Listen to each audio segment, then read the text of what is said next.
reduce systolic blood pressure by about 5 millimeter mercury systolic and diastolic by 2 millimeter mercury, with the greatest effect in prehypertensives or hypertensive individuals.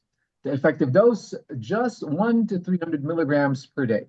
And another study, 2009 double-blind RCT, published in Metabolism, looked at patients with metabolic syndrome. They were given 150 or 300 milligrams of GSC daily. Both groups saw significant drops in blood pressure, and the higher dose worked even better. A classic dose-dependent response. Within just 4 weeks, vascular tone improved and blood flow increased, measured by flow-mediated dilatation.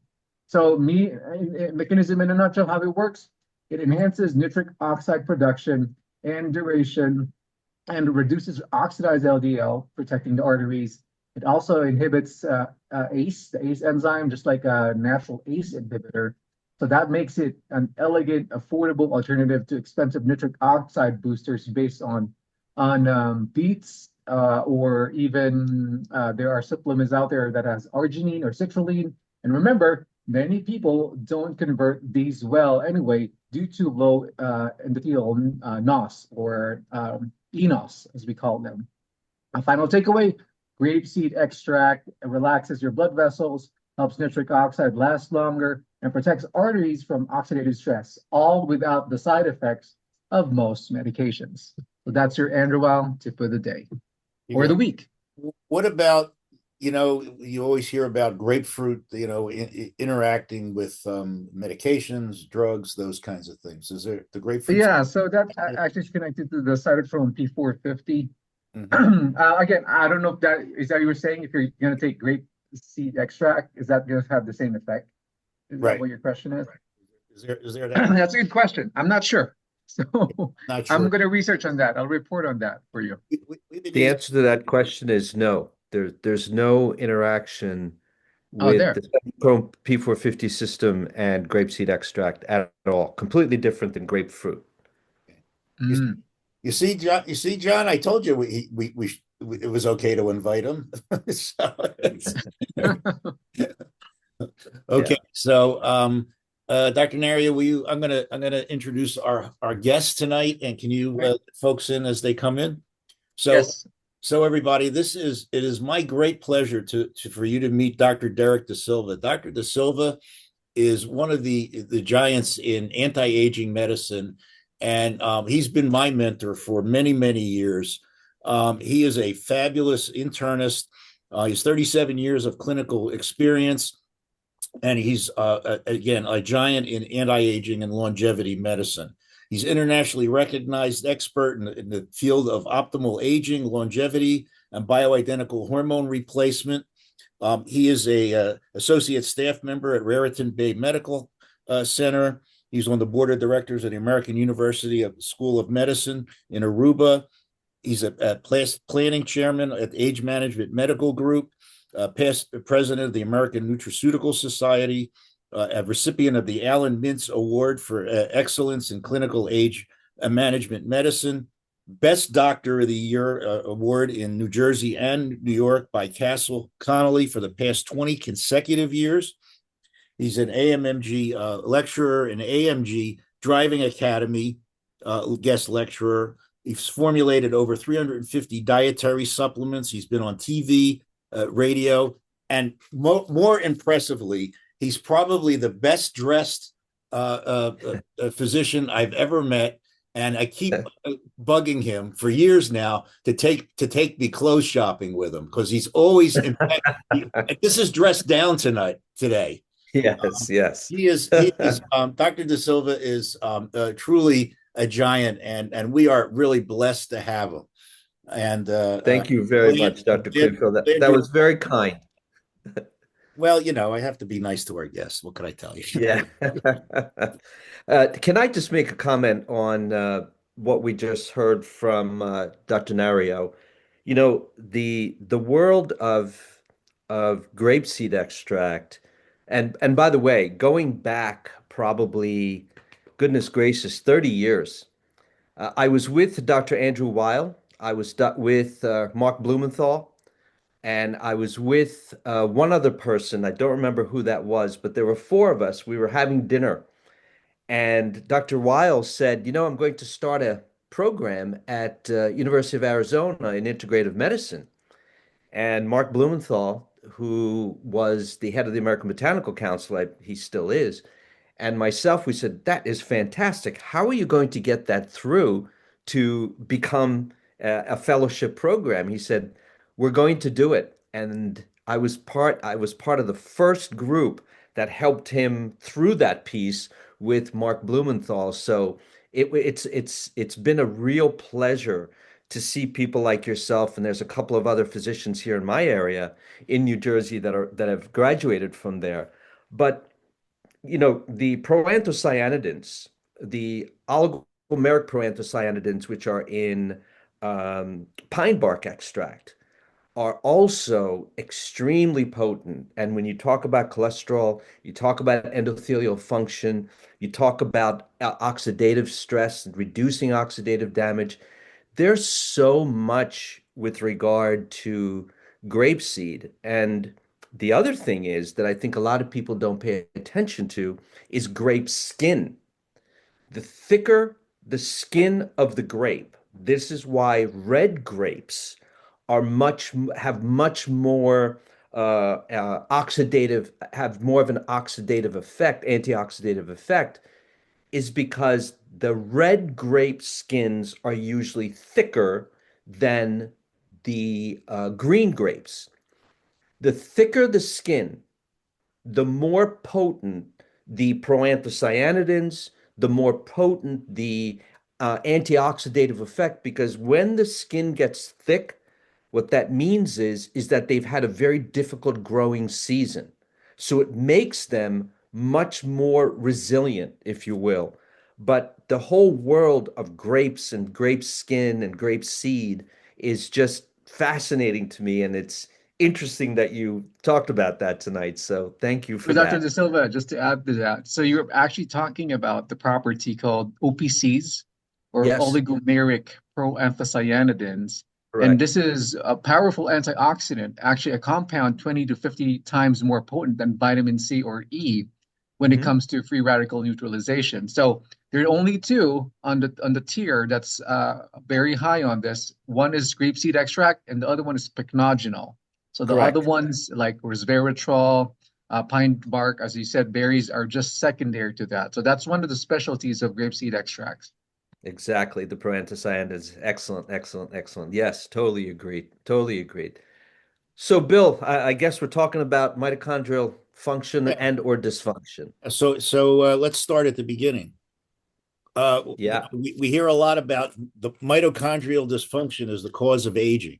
What is mitochondrial dysfunction? We all know that the mitochondria is the powerhouse of the cell. We learned that in eighth grade or something. But other Yeah, than I that, think most of us learned that in fourth grade. So, yeah. yes. Well, I was a slow learner, so I went to public school, So So here's what's really interesting to me.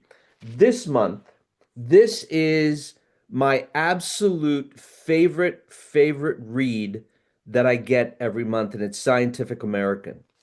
And if you look at the lead article here, it's probably upside down for you, but it's called The Sunshine Cure.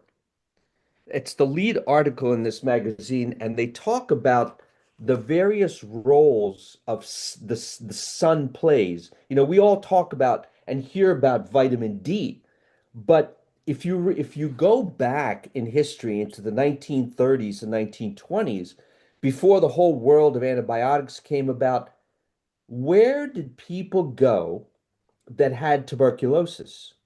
They were put into something called solariums. They were exposed to the sun, and the results were amazing. This article reviewed the role of the sun in multiple sclerosis, and it was a very interesting article when it comes to the sunshine and autoimmune dysfunction, autoimmune diseases. The other article in here, and I don't know if you can see this, but it says your mitochondrial your mitochondrial health. that was also in this magazine this month, and it's called The Social Lives of Mitochondria. I never knew that mitochondria had a social life, Bill. And it was remarkable to read this article. I'm telling you, I've read this twice already, and every time I read it, I see something new. But you know, you asked me the question about mitochondria. I think we need to go back to, I don't know if you remember or if you were at the conference that we did at AMMG where Dr. Hayflick was there. Were you there Yeah, at that conference? yeah. So the Hayflick, and I introduced him, I introduced him at our conference. The Hayflick principle says that cells have a finite amount of divisions, and after those divisions, the cell runs out of energy and it dies. So that is the Hayflick principle. We today have disproven that idea because we can now re-energize cells. We have mitochondrial biogenetic agents. We have other agents that we can re-energize the mitochondria with. So going back to Dr. Hayflick and to where we are today, Dr. Clearfield, is night and day. I mean, it's just amazing how much we've learned about mitochondrial dysfunction, and the role it plays in aging. So where do we begin? I think we begin by saying there are so many different theories when it comes to aging, right? There are telomeres, there's oxidative damage, there is loss of cellular energy, there is loss of just energy in general. I think where we begin is how do we how do we start to think about the aging process, and how do we start to think about the energy that is needed for these cells to continue living. So what's also very interesting is that our our brains, and when we talk about the energy up here, if you will, our brains occupy about 20% of our body mass. Excuse me, 2% of our body mass, but 20% of our brain is dependent on energy. So, what about cognitive dysfunction? What about cognitive decline? Coming up at AMMG in November, I've put together an entire day. I don't know if you know this, Dr. But Clearfield, yeah. but I've put together an entire day on early cognitive decline. And I've put together some really, really good speakers, and it's going to be a whole day on that. And part of that is going to one of the lectures, presentations, is going to be on cellular dysfunction and the role that that loss of energy, if you will, and cellular dysfunction in the person with early cognitive decline. So, where do we start? I think we start by saying, we can fix this. We have peptides today. We have exosomes that we can use. We have plasma exchange to get the toxins out. We have mitochondrial biogenetic agents like PQQ. We have cellular energy agents like coenzyme Q10, carnitine, magnesium, D-ribose. So all of these are what I approach my patients with and saying, we have some solutions for you, but you got to get in here and you have to let us work with you. And I know that's what you do. I've heard you speak 100 times at AMMG. And by the way, an amazing speaker when it comes to hormones and everything else there. So that's where I think this needs to go, is even in the menopausal woman and the andropausal male, that 50, 55-year-old woman and that 55, 60-year-old man who's andropausal and woman who's menopausal, what are they lacking? Their biggest complaint is, I'm out of gas. There's no more fuel in the tank. I can't make the spark work. So that's where I think we need to begin, is to give people hope. Okay. Well, so we sort of come about that. If you take the 55-year-old male or the 55-year-old female, we've looked at it, in a hormone deficiency state. But from what I'm hearing, with mitochondrial reassessment, we should be able to avoid the downsides of hormones if necessary, and go a different route. Well, I don't know that I would. I don't know that I would say no hormones. I would say let's make the hormones work better. Let's give the hormones the tools, the pieces to build the puzzle. Because I think that for me, hormones for me, and we've spoken together, are a critical part of aging. I don't think personally that you can age optimally. Now, there's exceptions to every rule, that you can age optimally without some kind of hormonal help. So, and let's go back a little bit more. How is estrogen made? And I've heard you say this. How is estrogen made? We need B vitamins. What about the role of magnesium? What about the role of iodine?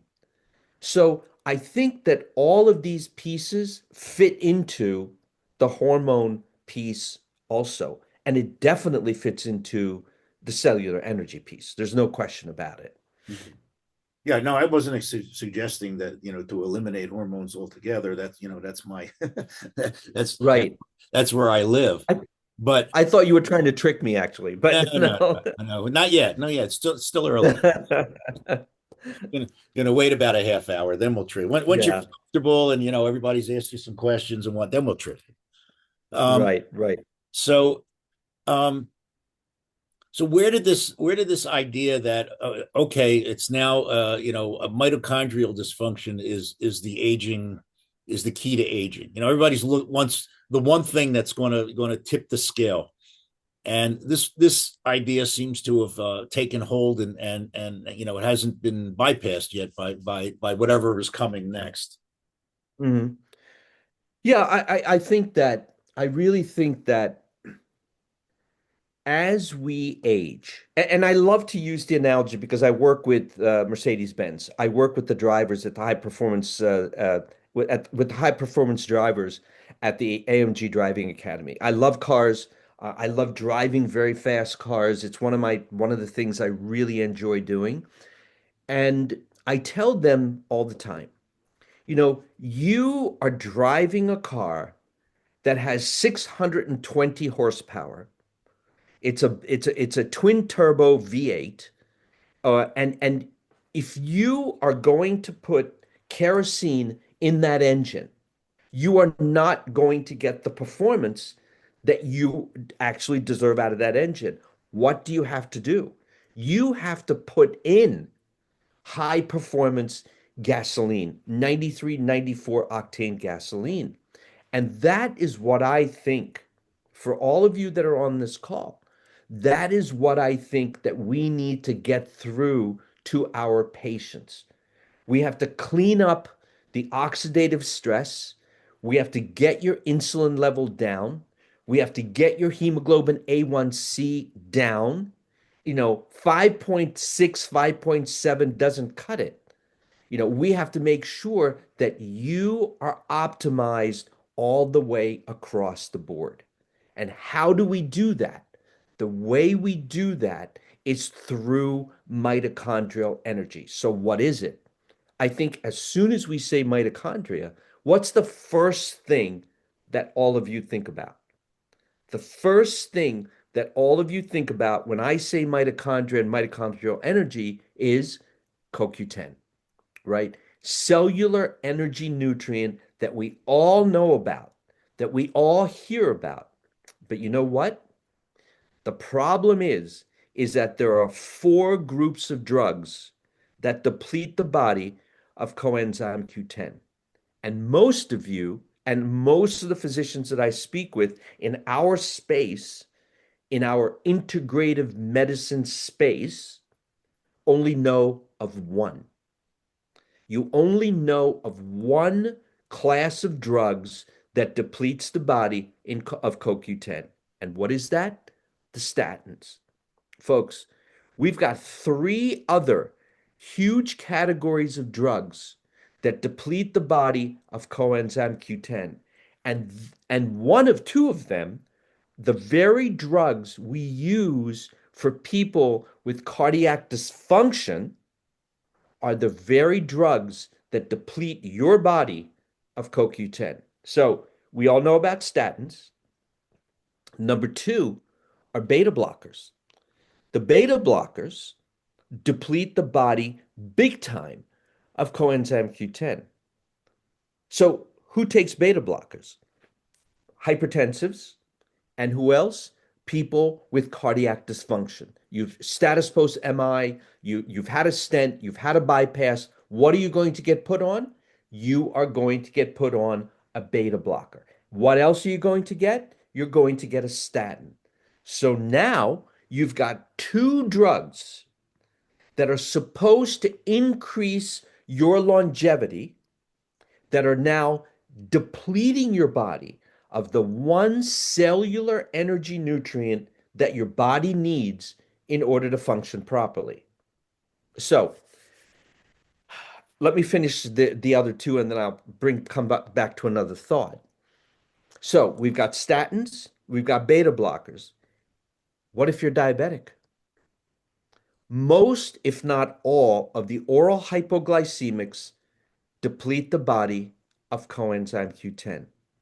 So now you've got cardiovascular disease, you're diabetic, you're put on a statin, you're on a oral hypoglycemic, and what else? Now you've got three drugs that are depleting your body of coenzyme Q10. And folks, I'm telling you this right now. Most of our patients start with a coenzyme Q10 deficiency, and then we add the drugs, and it gets even worse. And what's the fourth one? The fourth one are the SSRIs. The SSRIs, the antidepressants, also deplete the body of coenzyme Q10. So when you're caring for these patients, when you see these patients, look at their drugs, look at the prescription medicines that they're on, and make note to make sure that the B vitamins are not being depleted, coenzyme Q10 is not being depleted, magnesium is not being depleted, calcium is not being depleted, etc., etc., etc. This is the problem. I have another whole presentation on how prescription medicines accelerate the aging process, because every single prescription medicine we take depletes the body of coenzyme Q10. And somebody's asking which oral hypoglycemic. Folks, we can go back to the glycerides. We can go back to most, if not all, of the oral hypoglycemics will deplete the body of CoQ10. And also, here's the other thing. Diabetics have mitochondrial cellular dysfunction like you have no idea. The cellular dysfunction in diabetics is remarkable. I was just at a conference. I spoke 2 weeks ago at a conference on diabetes, and I spoke about endothelial dysfunction. And Bill, Dr. Clearfield, I'd love to do a presentation on endothelial dysfunction and the endothelial glycocalyx for your group at some point. I know you've heard me. Third sound good to you? I'm sorry? September 23rd sound good for you? We can arrange that. We'll We put can you in right arrange now. We can arrange that. But seriously, the amount of mitochondrial dysfunction in the diabetics, cellular dysfunction, is remarkable. So I was in the Middle East with a group of pretty amazing internationally known physicians. I was in the car with a gentleman. We were all going to an event, and I was in the car with a gentleman from um, Hopkins, from Johns, not, excuse me, not Hopkins, the Mayo Clinic. And he said to me, Derek, but we have made such progress in cardiovascular disease. He was one of the world leaders in cardiovascular disease. I don't want to mention any names because we were in it was a very interesting group. And he said to me, but we have changed, we've improved morbidity and mortality over 5 years post infarct or procedure. I said, okay, I get that. But what happens in year 6, 7, 8, 9, and 10? And he looked at me and he said, what do you mean? I said, because in year 6, 7, 8, 9, and 10, your statistics on morbidity and mortality when it comes to cardiovascular disease after these drugs is negligible. And I said to him, why do you think that is? And he said, we don't know. I said to him, I know.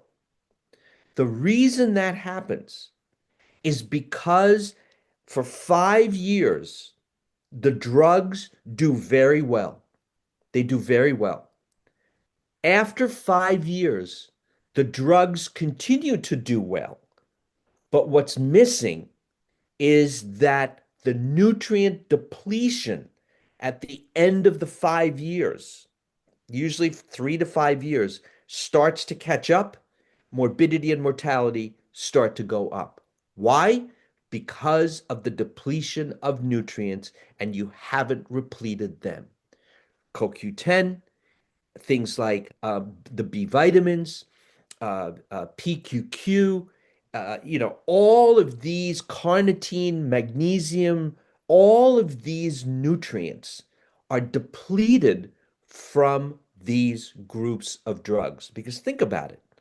Let's say you've had bypass surgery. Let's say you've had a stent. What are you going on? You're going on a statin, a beta blocker, an ACE inhibitor, right? A blood thinner. Every single one of these folks depletes the body of a various group of nutrients. So in year 6, 7, 8, 9, and 10, those nutrients are completely devoid. I was involved in a study in Canada about 25 years ago, because in Canada, if you need a cardiac transplant, you're on the list for 5, 6, 10 years. What they did with these people was they took myocardial biopsies, and I have this data. They did these myocardial biopsies, and what they showed was if you were KILIP 1, KILIP 2, KILIP 3, or KILIP 4 heart failure, a class 4 is an ejection fraction of less than 20%, and it goes down accordingly. The greater the lower your ejection fraction, the greater the deficiency of nutrients was. So as the ejection fraction went down, the depletion of nutrients went up. And these data were from myocardial biopsies. So we knew 25 years ago that cellular dysfunction in a congestive heart failure patient, a lot of it has to do with mitochondrial dysfunction and cellular energy and cellular dysfunction. So there's so many pieces to this. And now we've gone into the whole longevity space, the whole, I don't like the word anti-aging, but we're going into this space, and I think we must get engaged with the use of cellular energy nutrients. Cohen, Dr. Silva, just to add to your so you mentioned CHF already. So one of the culprits also of lowering down CoQ10 would be thiazide diuretics. So that's another one that's another special mention on your list. Thiazide diuretics are great if you need them, but I also think that thiazide diuretics are way overused. And typical example, right, is, and I see this all the time, and it makes me absolutely bonkers. Patient will come in, they go to the doctor, and their legs are swelling. The physician never asks the right questions. Is it, and they don't separate. Is this arterial Is this arterial insufficiency or is this venous insufficiency? Because swelling of the legs at the end of the day, but when you wake up in the morning, your legs are completely fine. At the end of the day, your legs are swollen. That's not an indication to give you a diuretic. You've got venous insufficiency. The indication, the treatment there is to put a pair of support stockings on and use some horse chestnut extract and butcher's broom.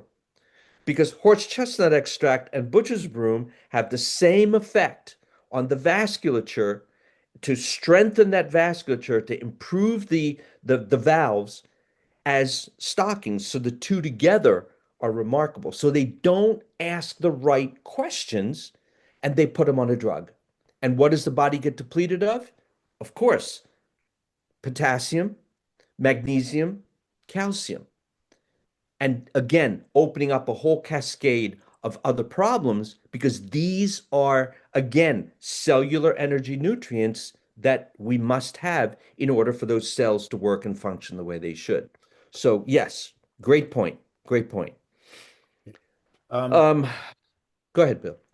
coenzyme Q10 versus something like such as ubiquinol.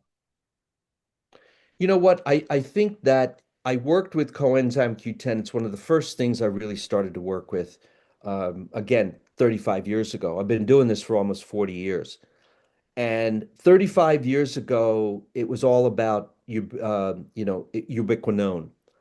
I think I think the whole idea of, is it a reduced form of coenzyme Q10 that is a little bit more bioavailable? Maybe, maybe. But I think that was also a big marketing thing that happened many years ago. So for me, coenzyme Q10 is coenzyme Q10. You may need to take a little bit of a higher dose, but the Mhm. bottom line is take it, take it.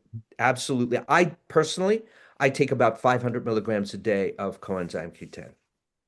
I seem to remember somewhere in my training it was the dose was 100 milligrams sort of as a base and then 100 milligrams for every risk factor. Is that Exactly. is that Exactly. right? Exactly. So 100 milligrams as a base if you're over the age of 50. If you're on a statin, another 100 milligrams. In fact, if you're on a statin, I would double that. I would say, 100 milligrams plus 200 milligrams. I would even say 300 milligrams. If you're diabetic, another 100 milligrams. If you're hypertensive, another 100 milligrams. So, personally, I take about 600 milligrams a day. I Mhm. travel a lot. I'm on an airplane almost every week. I see patients in New Jersey and in Florida. So when I travel, the amount of oxidative stress I'm under, Bill, is tremendous, and that is something I use. This is a great question. So Carol is asking, can you use vitamin K instead of CoQ10? What a great question. All right. That opens up another whole bowl of chickens there for me. Okay, so I love that question. The answer to your question, Carol, is no. No. because coenzyme Q10, vitamin K, and I'm speaking about vitamin K2, and I want to see from the people that are listening and watching here, where's vitamin K2 made in the body? And Dr. Clearfield, you're not allowed to say this because I know you know this, but for anybody that's listening or watching, put it in the chat. Where is vitamin K2 made in the body? And how many forms of vitamin K are there? So let's see. Very good. So Melvin said the gut. Vitamin K2 is made in the gut. So let's go back to that. What does vitamin K2 do? What vitamin K2 does, and this is why it is so important with vitamin D. Vitamin K2 is the gatekeeper, it's the policeman. It directs calcium and vitamin D where to go. It activates two proteins. It activates osteocalcin and it activates matrix GLA protein. Okay? If you take vitamin D or calcium alone, vitamin D and calcium don't know where to go. They don't know what to do. I put together a product 15 years ago with vitamin A, vitamin D, and vitamin K2. Why did I use that? This is 15 years ago because I knew the mechanism of what vitamin K does. So, the treatment of choice, by the way, in Japan for osteoporosis is vitamin K2, either MK4 or MK7. There was a study that was done probably now 10 years ago that was reported in the British Medical Journal. And what it said was, we need to stop using calcium because calcium produces atherogenic plaque, and calcium increases your risk of heart disease. And you know what, folks? They were right. They were right. The problem with that study was that calcium comes in 7 different forms: citrate, gluconate, lactate, malate, aspartate, microcrystalline hydroxyapatite, and carbonate. All right? They used calcium carbonate, which is the worst form of calcium to use, and they didn't use vitamin K2. So the calcium, where did it go? It arbitrarily deposited in the vasculature within the body. Why? Because vitamin K2 wasn't there to activate matrix GLA protein, because activating matrix GLA protein sends calcium and vitamin D into the medial layers of the vasculature. If this is a cross section of a blood vessel, you have the externa, the media, and the interna, and this is the lumen down here. What happens is if you don't have vitamin K2, the calcium will deposit in the intimal layers. But if you have vitamin K2, it activates matrix GLA protein, and where does it deposit? In the medial layers, and increases the flexibility of the vasculature itself. So coenzyme Q10 and vitamin K2 are two completely different things. They both have cardiac benefits, but the mechanism of what they do and how they work is completely different. There's the vitamin K2, vitamin MK4, MK7. Mm-hmm. So vitamin K comes in 3 forms: vitamin K1, vitamin K2, and vitamin K3. Vitamin K3 is toxic. Nobody uses it. It's poisonous, so nobody does that. K1 is from phylloquinone. It is from plants, green leafy vegetables. K2 is menaquinone. So MK7 means the M stands for menaquinone, which is vitamin K2. K is for vitamin K, and the number 7 is the number of isoprene side chains on the molecule. MK4 has 4 isoprene side chains on the molecule. Vitamin K7 has 7 isoprene side chains on that molecule. That's where the name and the numbers when it comes to vitamin K come from.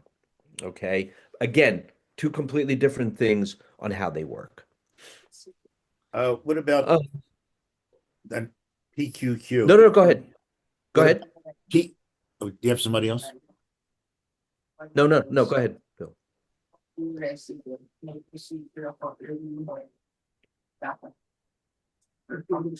Can you hear? I didn't hear the I question. can't hear it either.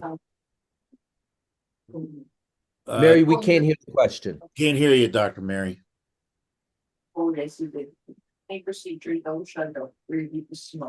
I don't think she's asking a question. It's just her mic is on. Oh, okay. Oh, okay. Okay. If What she can about turn what it off, about that'd be great.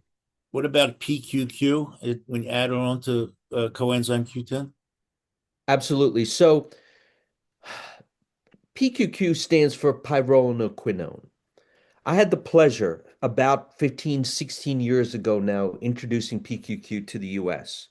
I did the first presentation of PQQ. In fact, I went to Japan and I worked with a company there that introduced PQQ at Expo West in Anaheim, California. And I did the first lecture in the US on PQQ.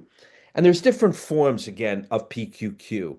And I like one particular form. But anyway, PQQ was one of the first mitochondrial biogenetic agents. It was one of the first agents that was able to rebuild the mitochondria. So what does that mean? What that means is that we are now able to take the engine out of the car and we're able to now put a new engine in. So we have a patent on PQQ and coenzyme Q10, the use of those two together. And I said to that group, look, we're going to rebuild this engine with the PQQ. What about the fuel? What about the gasoline for the engine? That's where the coenzyme Q10 comes in.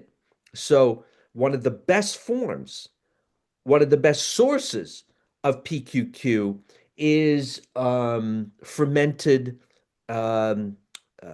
is a fermented form of oh my God, I'm drawing a blank on that. A fermented soy. I don't know if you've ever had fermented soy. It's nano, but boy, it's not pleasant. Have you ever had fermented soy, Dr. Clearfield? Not intentionally, no. Don't, don't. It is natto exactly. And Steve Nasty. said it is absolutely it is horrible. So here I am in Japan. Okay, I'm in Japan, and this was something that they ate. So look, when you're in another country, if somebody asks if you want something, you can't be rude, right? So you eat it. I'm telling you, I put that in my mouth and I really thought it was going to blow my cookies. It was really, really bad. I don't know how I swallowed it, but I did. So, fermented soy over in Japan and in the Far East is something that they use all the time. So, PQQ, by the way, it's one of the best sources of fermented soy, is one of the best sources of PQQ, is wonderful when it comes to cellular energy. So let me just go over a couple of other cellular energy nutrients. We've got CoQ10, we've got NAD and NADH. NAD and NADH are called the redox couple. What does that mean? What that means is that if one of them needs an electron, it will donate it. If one of them has to have one, it will donate and it will receive. That's why it's called the redox couple. So I really like coenzyme Q10. I really like NADH. I really like alpha lipoic acid. A lot of people don't think about alpha lipoic acid as a mitochondrial, as a cellular energy nutrient, but it is. In diabetes, again, patients that have neuropathy, the neuropathy patients, what do we treat them with? 300 milligrams of alpha lipoic acid 3 times a day. All right. It is wonderful for diabetic neuropathy. The next thing is methylated B12, methylated folate, vitamin B1, and vitamin B6. I also really like, so I said coenzyme Q10, NADH, N-acetylcysteine. N-acetylcysteine is not necessarily a mitochondrial agent. What it is, the way I think of N-acetylcysteine, is that it is a cleaner, if you will. What is the dose for B1 and B6? 100 milligrams of vitamin B1, 100 milligrams of vitamin B1 for neuropathy, same thing. What I would suggest you, let me finish my thought and I'll come back to that. So, what I do is whenever I see patients that have any kind of cellular energy dysfunction, what they also have is an issue with their liver, right? They're not detoxifying, they're not cleansing, they're not getting rid of the garbage, if you will, as well as they should. This is why I really like to use glutathione. I really like to use NAD, excuse me, N-acetylcysteine, because you have to make sure that you're cleaning and getting rid of the junk. This is also where intermittent fasting comes in. What does intermittent fasting do? Intermittent fasting activates AMPK. We all know that AMPK, when it comes to longevity and aging and cellular dysfunction, is one of the best things that you can do. So, what does activating AMPK do? Activating AMPK cellularly, what your body will do is that your body will use its own glucose that is within the fat versus using glucose that you've eaten. So, what are you going to do? You're going to lose weight, and the body likes that molecule better. It goes through less of a filtration, distillation, etc. The body loves that molecule. The brain really likes that and uses it better. It burns stored fat that your body has. And it really is a longevity factor. But what else does it do? It activates your sirtuins, it activates FOXO, and it activates P53. Now, P53 is a tumor suppressor gene. FOXO is a is another molecule that activates all kinds of cellular function. And then the sirtuins we all know that have to do with autophagy, with cellular cleaning. So just by activating AMPK, you get this whole other plethora of things that are also activated by things like fasting. All right. And again, anything that has to do with cellular cleaning, cellular dysfunction, what's going to happen? Once you clean it, you got to re-energize it. And that's where all of these nutrients come in.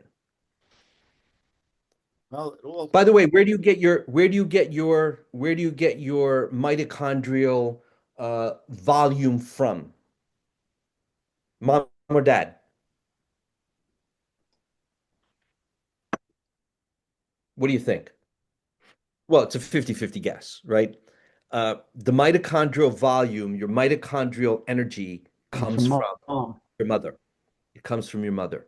So it's the X chromosome that really gives you all of that good stuff. It gives you all of that good juice, if you will. Any questions, folks? all right. So it sounds plausible. until I'm sitting here and I got my patient in front of me, and they want to know, okay, I'm going to recommend coenzyme Q10 and alpha lipoic acid and methylated B vitamins. Prove it. How do we measure it? Very interesting question. There is now a test. There's now a test that you can actually measure mitochondrial volume and mitochondrial function. So, I'm involved in a project right now. That was a great question because in the past, we've not been able to quantitatively measure it. It was all very subjective, right? There was no objective way to do it. There's now a test that you can measure mitochondrial function and mitochondrial volume. So that is, and again, this brings me to another issue here, Bill. When you take CoQ10, do you feel anything? No. Typically, you don't. If you take PQQ, do you feel anything? No. The people that feel something are the people that have their gas tank is empty. The car's not even running. You put a little bit of fuel in, and then the car now starts to run. Most of us, I think, in this group, and there's quite a few people on here now. Most of these people in this group are on various amounts of nutrients. But what's happening here is that our tanks are at least half full. So taking something else and putting another quarter tank of gasoline in, you don't really feel it. It's the people who are really, really deficient are the ones that really feel it. So, um, there is a way to measure it, though. I always find the ones that are the most sort of amenable are they came in depleted. We repleted them, and then we don't see them for a year, and they come back and they're a train wreck again. And they said, I didn't realize. I use vitamin D as an example. You don't feel anything with vitamin D until it's been adequate, and then you're feeling good. And then then if you let it slide again, and now they're down at 18 or 20, that's when they'll feel it. That's when you'll know see a difference. Exactly. So let me go through some of these comments here. Calcium carbonate is chalk. You're absolutely right, Steve. Calcium carbonate. I don't even know why we use it. I mean, it's just all I will say is this. Every single one of you uses calcium differently. Dr. Clearfield may need calcium citrate. I may need calcium gluconate. Steve, you may need calcium, microcrystalline hydroxyapatite. So we all use it differently, and there are people who need carbonate. So that's why it's still there, but it's the worst form of that. And I went over the doses. For neuropathy, 100 milligrams of thiamine is really the way to go. A patient today said she had intractable vomiting after one tablet of 1,000 milligrams of berberine. I assume that's what that means is berberine. Look, berberine has a very similar effect to the GLP-1s. So when you're using berberine, I would not suggest you ever start with 1,000 milligrams of berberine. That is way too much. That is way too much. So be careful when you use berberine because it has a GLP-1-like effect. William Davis Wheatbelly states not to use NAC long-term. It depletes the gut mucin layer. He mentions mucomyst treatments for those with excess mucus. Exactly. So N-acetylcysteine, Dr. Davis here, or Steve, N-acetylcysteine, what do we use N-acetylcysteine for? We use N-acetylcysteine what? In the emergency room, mucomyst for people with what? Tylenol overdoses, right? So, yes, this is where I think that effect of breaking up the mucus is great. This lady went to the emergency room. How much vitamin K2 do you recommend? Here's what I would say to you about vitamin K2, Chia. When you're using vitamin D, the ratio of vitamin D to vitamin K2 needs to be a 10-to-1 ratio. So it's a 10-to-1 ratio. So if you're taking 5,000 IU of vitamin D, you need to have, if you're using 5,000 IU of vitamin D, you need to have 500 micrograms of vitamin K2. All right. Vitamin K2 has no known toxicity. And I'll say that again. Vitamin K2 has no known toxicity. And I did a whole presentation on vitamin K at the last AMMG, and that was one of the slides that I put up. Dihydroberberine has less gastric irritation. True. True. Dihydroberberine, if you're going to take berberine, it should be dihydroberberine because it has much less side effects. And there is an ingredient which is uh forgetting the brand name on that, but it's the type of berberine, that dihydroberberine, that I always use. I use concentrated K. Check it out. Okay. As long as you have good levels of echinacea, no problem with NAC. I agree, Kenton. Thionate, magnesium. I assume you're talking about magnesium thionate. I like it. What is the dose we should start with? Like 500? I don't know what that referring to what. What about Coumadin? There's a great question. That's a great question.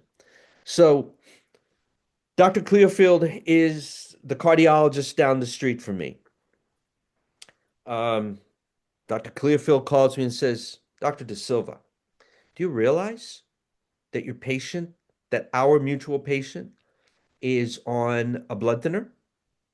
They've had bypass surgery, they've got stents, they're in atrial fibrillation. Nobody uses Coumadin today. Very few people use Coumadin. I mean, I do primary care, so I see this. But what do you tell? What do I tell Dr. Clearfield when he says, why are you giving this patient of ours vitamin K? Well, what do you tell them? And this is a real thing. This is going to happen. What I tell them is this.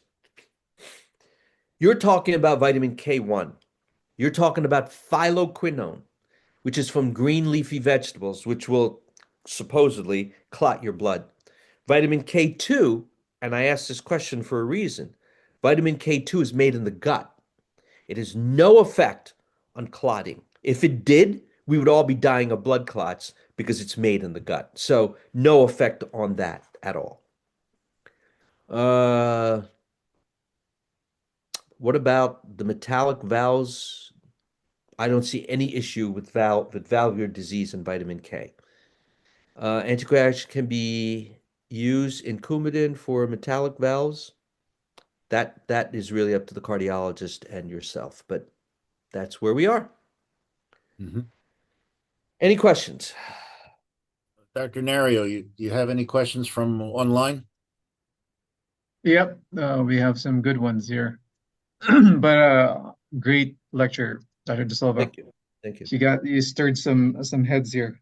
So we got some questions here. And I think there was one in the chat box that you didn't see. MitoQ versus CoQ10. We were going to do that until after the video's off. Okay. Yeah, okay, that's right. Okay. I skipped that on purpose. Yeah. Gotcha. All right. So I think this was pertaining to the again, the question of Dr. Bill asked about the direct assessment of, I guess, mitochondrial function. What, in your practice, as you said, you're doing primary care, what is as we know, and what we have in our arsenal, are indirect testing of mitochondrial dysfunction. What are your favorites? Well, there's only one or two specific ways to test mitochondrial function. And this is brand new, by the way. This is out of a lab in California. I don't want to mention because I know this is a CME program. I can mention it afterwards, and I'll have to look up the name of the test. But it's a very specific test that looks at how well and what you've done, right? Has what you've done impacted mitochondrial function? Because if it hasn't, then you're wasting your money. So this one test is specifically available uh, for that. And I'll be happy to present that, give that to you later. Right. I think they're pertaining to more of, I mean, for me in my practice, you're if you know a patient's diabetic, if your patient's already like in hypercholesterolemia, those are already indirect signs for you that mitochondrial dysfunction is already ongoing with this patient. I don't think you need a direct mitochondrial test for that, but I think that's what the question was. Again, Oh, I'm just assuming oh, this. oh, okay. Okay. So it's also the group of drugs that I mentioned, right? Right. The statins, the oral hypoglycemics, the SSRIs, and the beta blockers. The way I assess mitochondrial function is look, if you're aging, and I'll use an arbitrary number, if you're born with 1,000 mitochondria, by the time you're 60, that mitochondrial number is probably down to 20. You're lucky if it's 20. So why? And the question is why? It's because we are aging. We are losing energy. Cellular energy becomes one of the most important things that we can do to optimize the aging process. Make sure you just keep filling the tank. You got to keep filling the tank in order to make the car run. Right, right. So you mentioned about, I think, fasting. So those Mhm. are probably non-supplemental strategies of improving mitochondrial biogenesis. There's a question here about cold exposure. What are your thoughts Yes, on that? yes, yes, yes, yes. So, what are some of the other ways to improve mitochondrial function? Yes, fasting. You know, look, I know the benefits of cold plunges, but I was born 6 degrees, 7 degrees above the equator in Sri Lanka. You are not going to get this Sri Lankan to jump into a cold water thing. It's not happening. It's not happening. Okay. But yes, there's a role there. Altitude. Altitude, hyperbaric oxygen is another way to improve mitochondrial function. But you know what? Do you know what the number one way to improve mitochondrial function is? Diet, Besides diet, exercise. exercise. When you exercise, here's what happens. When you exercise, what happens is your body, and when you get to that point, I mean, I play a lot of tennis. So I've been playing tennis since I was 11 years old. So I've been doing this, playing tennis a long time. When I play tennis, and there's a point, by the way, there's a study that was done that showed that people who play racket sports have the best live the longest and have the best function. Why? Because it's an intermittent on and off. And in fact, at the US Open last year in New York, on the court, on the side of the court, there was a big round emblem and it said, play racket sports. Studies show that playing racket sports improves longevity. And there was a study that was done. That's why that was there. So what happens is when you get to the point that you are exhausted, when you're tired, what your body now does is to say, okay, when the next time you get to that spot, we're going to be ready for you. So what does it do? It builds and resets the mitochondria. This is why energy, endurance training is so wonderful for mitochondrial function. So, exercise, getting yourself to that point where, oh my God, I can't breathe, is you stop, your body resets, and it remembers that when you get there next time, we're going to have enough energy. Right. Well, I have to rethink my sports now because I'm sitting on my couch watching Netflix thinking that it's Or that would increase my mitochondria. So, No, that's not going to work. so another good one. Have you heard of alpha lipoic acid leading to hypothyroidism or affects thyroid functions? No, no, Okay. no, because alpha lipoic acid leading to thyroid dysfunction makes absolutely no sense to me. Here's why. Alpha lipoic acid, as I said before, is a cellular energy nutrient. What do hypothyroid patients have? They have metabolic dysfunction secondary to loss of energy. What are they missing? They're missing iodine, they're missing selenium, they're missing zinc, they're missing all of these critical nutrients that are cellular energy nutrients. So I cannot see that happening. No way in hypothyroidism. If somebody has a paper on that, let me read it because I can pick that thing apart and tell you true or false. So some other lecturers in A4M, actually, where I do lectures in, they have mentioned about, I think that's where the question came from. They mentioned about anything more than 600 milligrams per day. But again, as the disclaimer of the lecture would be, these are really chronic states of high doses of alpha lipoic acid. And again, there might be other compounding factors here that comes into play. But again, I do agree with you that alpha lipoic is just a potent antioxidant, right? It's water and fat soluble, and Right. there's just so many benefits that brings to the table. So yes, Now, I 100 mean, milligrams, look, 100 milligrams 3 times a day is not going to hurt anybody. Okay. right, That is a basic standard dose that I don't think is going to hurt anybody. right, I right. also see sometimes R the Yes, stereo. the R isomer. Correct. You're absolutely right. That's a caveat that I forgot to mention. There are two different isomers of alpha lipoic acid. The R isomer, the levorotatory and the dextrorotatory component. So the R is much more physiologically bioactive than the D. And if you're looking for alpha lipoic acid, it needs to be the R isomer. Correct. And then I just want to mention at one lecture, we were told about NT factor, which are some kind of phospholipids for the mitochondria Mm-hmm. Again, to repair the mitochondria. yeah. Yeah, NT factor was put together to enhance the effect, the what's the word I'm thinking here? It was put together to potentiate the effect of a lot of these cellular energy nutrients. Yes, yes, yes. Any more questions there? Dr. Silva, yeah, about injectable CoQ10 versus oral CoQ10.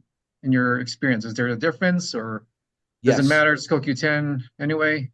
Well, first of all, coenzyme Q10 has what is called an orphan drug indication. There are children that are born with mitochondrial cytopathies.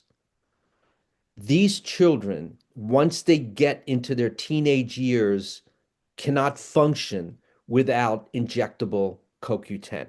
Okay. That is, as I said before, it has an orphan drug status for a very specific indication, what is called a mitochondrial cytopathy. As far as a normal person that does not have a mitochondrial cytopathy, injectable, no, I don't think so. I would much rather go with an oral form of coenzyme Q10. Right, right. And it is out there. There are preparations of such, but again, yeah, you want to go for the non-invasive. I mean, compliance alone will just True. ensure you of yeah giving it orally. But again, you're talking to men. Don't make them take it two, three times a day. Forget about it. I think this is the icing on the cake for you. Here's a question, Dr. De Silva. If you had just one mitochondrial intervention to recommend for someone over 60, what would that be? So that's a personal question, I guess, for you. Okay, if I had Your one, favorite, maybe. Exercise. All right. Exercise. Because here's the thing. What's the downside of exercise? The downside of exercise are the super athletes, right? The people that run a marathon every day for 30 days. That's nuts. All right. I've run 2 marathons, so I know what it's like to run a marathon. I've done distance running. I've run 1,000 miles in 3 months, but that was 1,000 miles in 3 months. We were doing 20 miles plus miles a day. That was also when I was younger. Like I'm 68 right now. I'm not going to do that now. I'll kill myself. So when it comes to the intervention of what is best for you, for your body that has the greatest effect, it would be exercise. If I had one agent to take, if I had one cellular energy agent to take, which was a pill, it would be CoQ10. No question. Well, I guess that answers their curiosity. So it seems like they want to know your secret. Yeah. So I from would like the to, age of 68, doing it like this, And and yeah, and don't overdo it. and We how still did want to No, hear no. how from did you you for the adapt? next lecture. How did you adapt from Sri Lanka to Edison, New Jersey? I mean, what that's a that's a that's a sea Oh, change. we left Sri Lanka in 1967 and came to the US. We actually came into the Philadelphia area, and I grew up in the Philadelphia Archdiocese. I went to a Catholic, all boys Catholic high school, Which and then school? from Bishop Egan High I went to School. Northeast High. So Ah, you had a good public school team. we had a good Um, football team. Yeah, we won the you had a public. great football team. Yep. And then from there I did my residency in New Jersey, and that's how I stayed in the area. Okay, all right. But I meant like climate adjustment and all of that. Oh, well, that was not fun. The first time I saw snow, I was 10 years old. That was very interesting. So, let me answer. I like some of these questions. Somebody's saying here, Steve, are you saying that ALA prevents the conversion of T4 to T3? I didn't say that. I don't know if it was somebody else. Anna, or Anna is saying ALA prevents the conversion of T4 to T3. I hope you're not talking about alpha linoleic acid. A lot of people confuse alpha lipoic acid, which is ALA, with alpha linoleic acid. Now, the linoleic acid may prevent the conversion of T4 to T3, but alpha lipoic acid, and I will look this up, but I have never seen that. Um, Dose of CoQ10 we recommended. I think we talked about that. Any specific kind of exercise? Aerobic exercise. So tennis. Tennis is a perfect example of you're running and stopping, you're running and stopping, you're running and stopping. You're letting your body reset and retool. For me, that's one of the best ways to do it. Uh, let's Can you see, what get else do we can you have get there? sufficient vitamin K from naturally? Uh, I don't think so, because Peter, here's the problem. cod liver oil. No, no, no. The liver of the codfish, that's what cod liver oil is, right? It's the liver of the codfish. Uh, Not the best way to get vitamin K. Not at all. No. Hmm. Yeah, in Parkinson's disease, they recommend 3,000 milligrams of coenzyme Q10. It's actually 2,000 milligrams of coenzyme Q10. That study was published about 15 years ago in neurology, many, many moons ago. Uh, Postbiotics support mitochondrial function, ALA. How about NAD? It helps with chronic fatigue syndrome. I agree. NAD is great. I don't have any problem with that. You saw that on TikTok. Yeah, NAD is a great cellular energy nutrient. TikTok is a great journal, by the way. Lots of research data on TikTok. So Um, um, Speaking of NAD, have you had much experience with the IV form? And I because have not. all right, because we seem that a lot of our patients are very sensitive to it, particularly they get the palpitations if it's run too quickly. So Right. NAD, if you're going to use, I used NAD as an injectable, and my pressure went up, my heart rate went up, and I took too much, and it scared the daylights out of me. So be very careful with using NAD IV or even sub-Q. Okay, and there's some mention in here about plasmalogen precursors. We had a talk a couple of years ago from Dr. Gooden, though, and I think we need to have him back too. So, Any other questions? I think you're going to turn it off, right? There's a question about a Yeah. brand here. hang on. Okay, all right. Well, thank you, Dr. De Silva. This was really fabulous, and please have Greg and Rick. You know, we've been trying for years for to help sponsor us so we can grow together. So, thank you Well, so much for being here.